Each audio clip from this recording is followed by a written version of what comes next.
Assalamualaikum warahmatullahi wabarakatuh. Perkenalkan, nama saya Nurfatani Agustina, NIM 2214290. Video ini saya akan menjawab pertanyaan yang pertama, jelaskan pengertian, tujuan, dan fungsi dari ALMA. Dan yang kedua adalah jelaskan analogi ALMA dalam tubuh manusia. Nah, saya akan menjawab apa sih ALMA itu. Jadi, ALMA itu adalah singkatan dari Asset and Liability Management.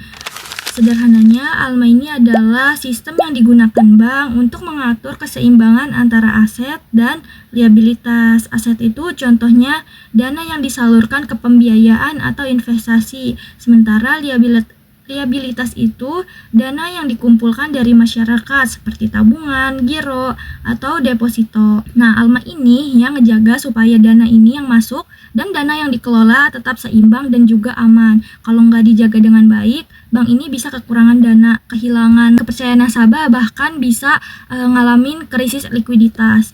Nah, kalau ditanya tujuan dari ALMA itu apa? Jadi, tujuan dari ALMA ini supaya bank ini bisa tumbuh secara sehat dan stabil. Nah, selanjutnya untuk mendapatkan pendapatan yang maksimal, lalu menjaga likuiditas supaya dana ini selalu tersedia kapanpun dibutuhkan. Selain itu, ALMA juga ngebantu nyiapin cadangan dana untuk situasi darurat.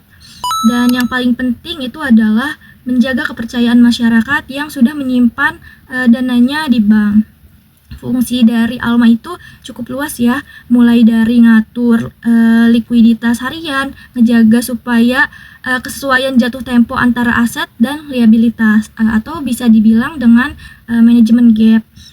Selain itu, ALMA juga ngebantu dalam pengelolaan investasi dan pendapatan. Dan kalau misalnya bank ini punya aktivitas dalam mata uang asing, ALMA juga ikut ngejaga supaya risiko falas ini bisa terkendali. Selanjutnya, saya akan menjawab pertanyaan kedua. Jelaskan analogi ALMA dalam tubuh manusia.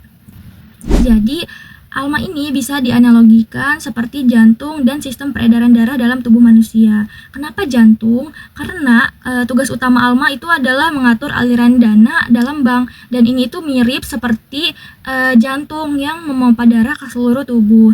Darah itu diibaratin darah yang keluar dari jantung membawa oksigen dan nutrisi ke organ tubuh. Nah, ini seperti dana pembiayaan yang disalurkan bank ke sektor-sektor ekonomi.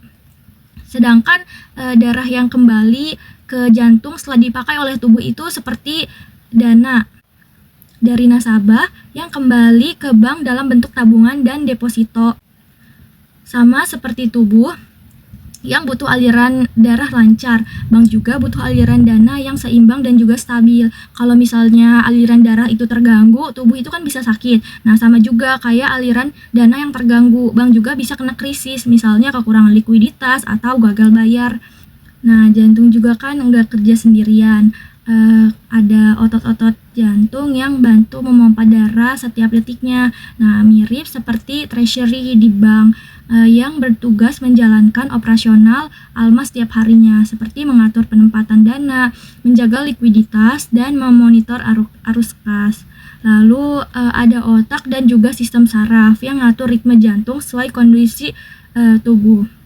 Dalam konteks bank ini bisa kita ibaratin sebagai ALKO, yaitu komit yang bikin keputusan strategi soal bagaimana ALMA harus dijalankan. Misalnya, kapan bank harus lebih hati-hati dalam pembiayaan atau kapan bisa ekspansi.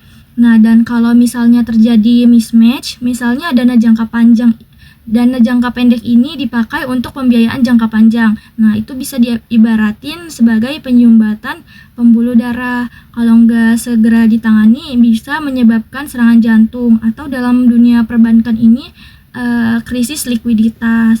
Jadi kesimpulannya itu adalah ALMA bukan cuma sistem teknis dalam bank, tapi dia itu adalah bagian vital yang ngejaga agar seluruh fungsi keuangan bank ini berjalan dengan sehat dan seimbang.